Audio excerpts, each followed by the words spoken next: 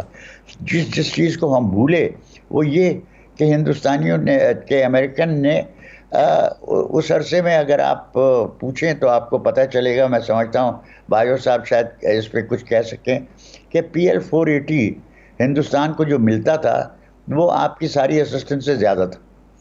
ان کی اسسٹنس ہندوستان کو جو تھی وہ آپ سے ہندوستان جیسے پراؤڈ ملک کو امریکہ کی اسسٹنس ملتی تھی. آپ یہ کہہ رہے ہیں کہ ہندوستان امریکہ کی اسسٹنس لیتا تھا؟ وہ تو کہتے ہیں ہم نے کبھی لیا نہیں امریکہ کا دھیلا. اگر یہ فیکٹ نہیں نکلا ہے تو آپ پوچھئے پھر سے. PL-480 کا سب سے بڑا بینیفیشری ہندوستان تھا. پھر سے کہتا ہوں شیخ صاحب صحیح کہہ رہے ہیں, سب سے بڑا بینیفیشری تھا. لیکن شیخ صاحب دیکھیں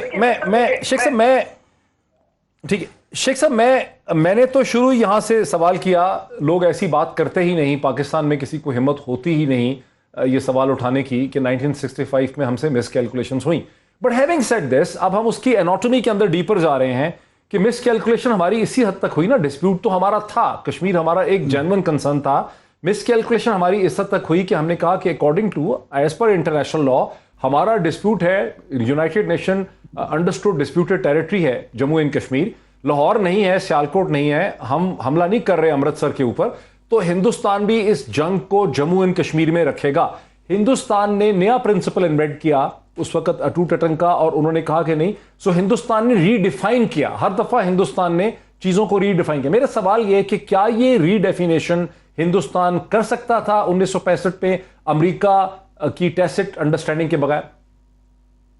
نہیں, اور وہ ٹیسٹ انڈرسٹینڈنگ تھی. آپ کو یقین دلانے میں مجھے دقت ہو رہی ہے, لیکن جب ہندوستان پہ آپ نے یہ حملہ کیا تو امریکنوں نے پہلی مرتبہ آپ سے کہا کہ آپ ہمارے ہتھیاروں کی غلط استعمال کر رہے ہیں. ہم نے ہندوستان پہ حملہ نہیں کیا, ہم نے مقبوضہ جموں اور کشمیر میں ہم گھسے. دیکھو یہ ڈیفینیشن کا ایشو ہے. This is semantics. You know that this is how it was regarded, that you had attacked India. سر ایک پریکٹیکل ریالٹی ہے نا, ایک لیگل ریالٹی ہے, ایک لیگل ریالٹی ہے, ایک پریکٹیکلی وہ کہتے ہیں ہمارا ہندوستان ہے. جب ہم کہتے ہیں کہ ہم نے ہندوستان پہ حملہ کیا, ہم ان کی ڈیفینیشن مان لیتے ہیں. ٹھیک, آپ اپنی لیگل ڈیفینیشن پہ رہیے, لیکن ان پریکٹس وہ لیگل ڈیفینیشن چلی نہیں. ہندوستان نے کہا کہ یہ ہم پہ حملہ ہے. میں مانتا ہوں, میرا تو سوال یہ ہے کہ میں کہتا ہوں کہ ہندوستان نے, سر میں مان رہا ہوں اس چیز کو کہ پریکٹیکلی انہوں نے کہا یہ ہمارا اٹوٹ اٹنگ ہے, لیکن اس سے پہلے تو انہوں نے بھی مانا نا کہ ڈسپیوٹڈ ٹیریٹری ہے.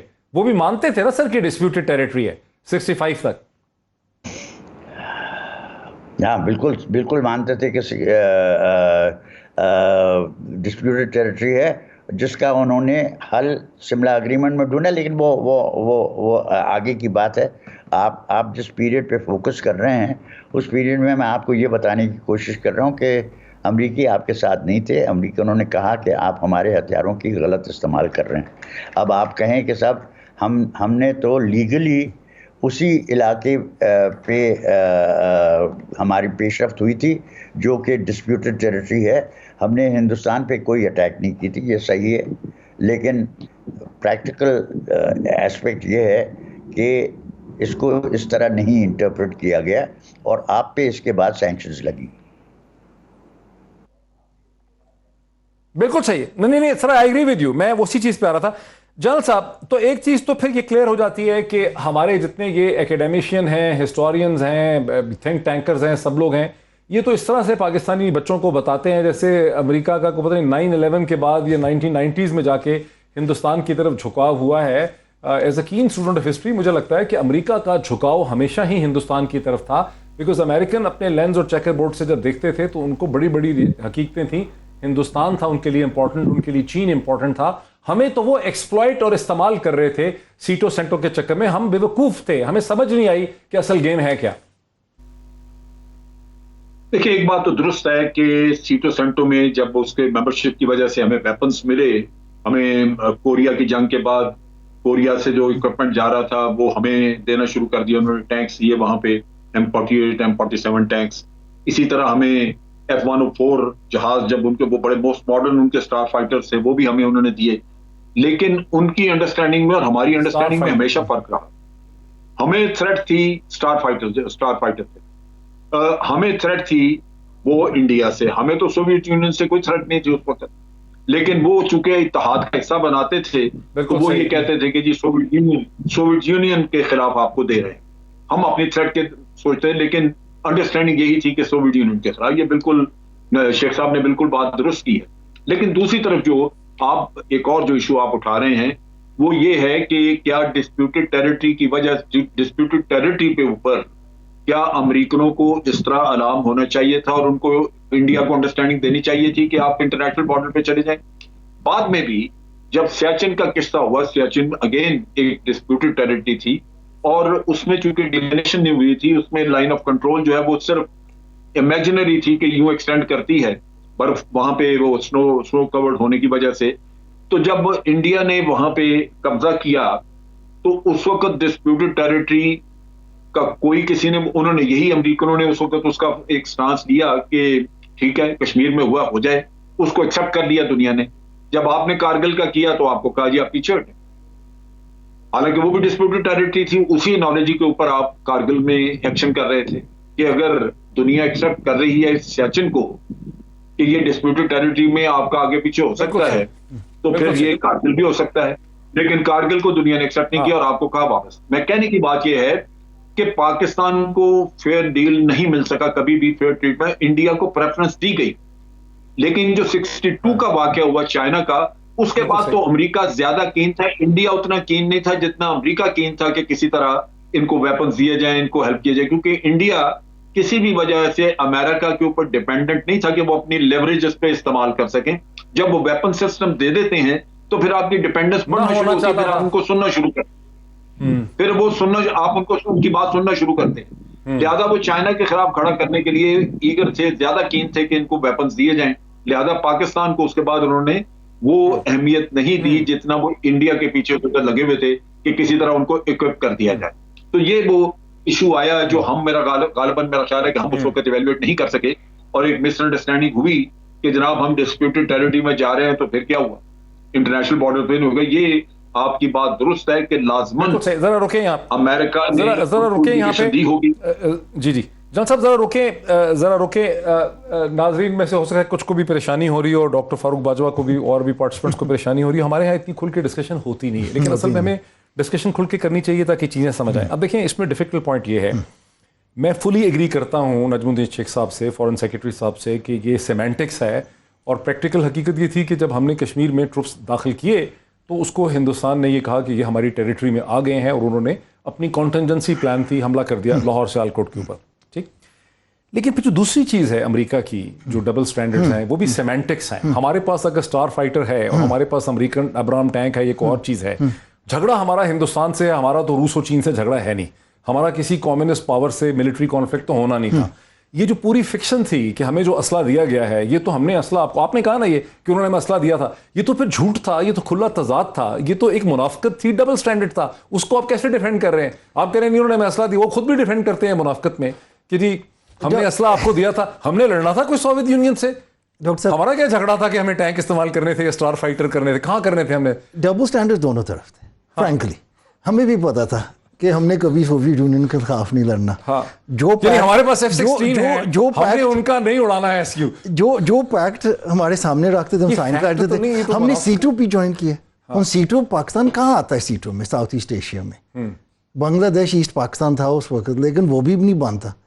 ہم نے پوری کوشش کی، چونکہ ایکچولی دیکھو یاد رکھنا چاہیے کہ 1947 پہ ہماری بہت بری حالت تھی. ہمارے پاس کوئی فوج نہیں تھی،